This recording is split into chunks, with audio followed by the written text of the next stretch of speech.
What's going on, guys? Garrett here from Combat Abrasives. I'm one of the owners. We are over here in our manufacturing facility.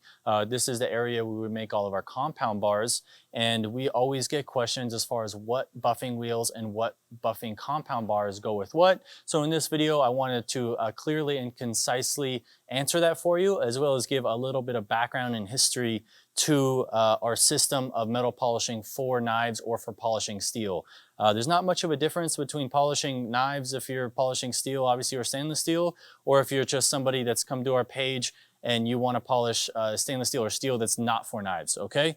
So real quick, how we developed this, and a quick shout out to Joe Maynard on Instagram, military vet, professional knife maker, was also on Naked and Afraid, one of the best people I know, just an awesome guy. Put some work into helping us develop this specifically for knife makers and for people that are doing stainless steel or steel polishing. And we are very happy with the results. There's a really cool video of Joe polishing a steel knife in 2 minutes, which is incredible. Certainly not possible with a conventional and a stitched wheel, which is typically what knife makers use. For those that don't know, are a little bit unfamiliar with the polishing process, is knife makers typically use what's called a stitched wheel. And stitched wheels are basically this type of material that you see here, which is a UBM material, unbiased muslin they call it. It's a lot of layers of material that's sewn together, okay, into a disc. And that's what's used, you hold your compound up to it to polish. And the difference between that and this is that it's kind of like a cast iron skillet. Those hold the heat when you're metal polishing, because obviously you're holding, a piece of metal or a piece of steel up to it, and that's generating a lot of heat because it's a lot of friction.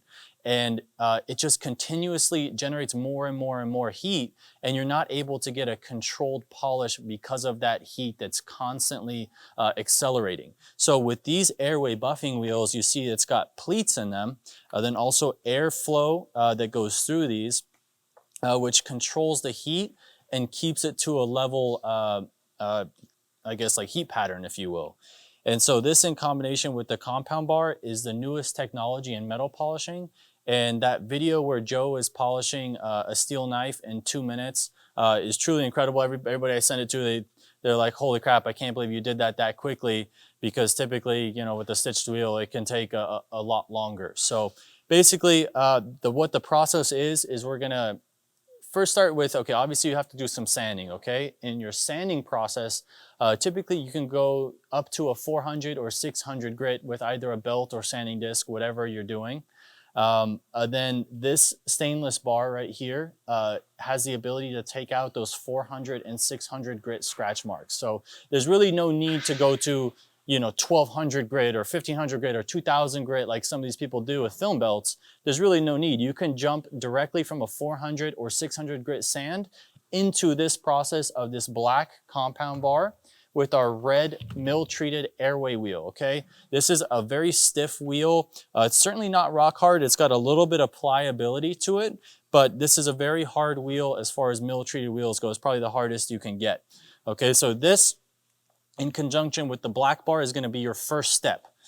Second step is going to be the pink airway wheel with the green rouge bar. Sometimes you can use, we also make a yellow that would be very similar to this. You can use that, but this is typically what we recommend. The pink wheel with the green rouge compound. This is also typically used for leather stropping, so you can use this bar for that as well. The third and final step, we actually have 2 different bars here, you'll notice, which is our purple and our pink.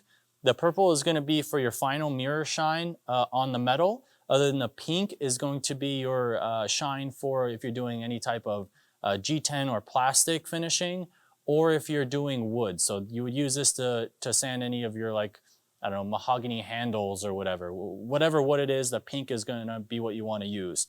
And you're going to use these in conjunction with your UBM soft airway. You see it's still got the metal center, but this is also pliable, very pliable. It's untreated. It's actually the same material that these two are, but with what's called, without the mill treat. So that's this. The last thing I do want to mention, actually 2 things.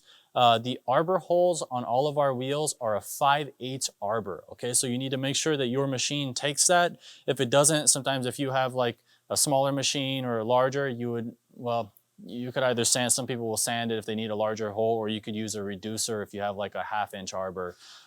You get those on Amazon. That's probably the best thing for you, but 5/8 makes up like 95% of the industry, so that's what we do and that's what we offer. To get any other holes, it's just a little bit cumbersome for us in manufacturing, so we keep it to 5/8. One thing I want to notice as far as the safety flanges, these are safety flanges, so we sell these with the kits. You always need to use safety flanges. These are absolutely imperative because when you're putting this on a machine and this is spinning at 3,500 RPM or whatever you're running at, you need that extra bit of safety. Protect yourself. You want to be there with your kids and your wife that night, so just make sure that you're that you have safety.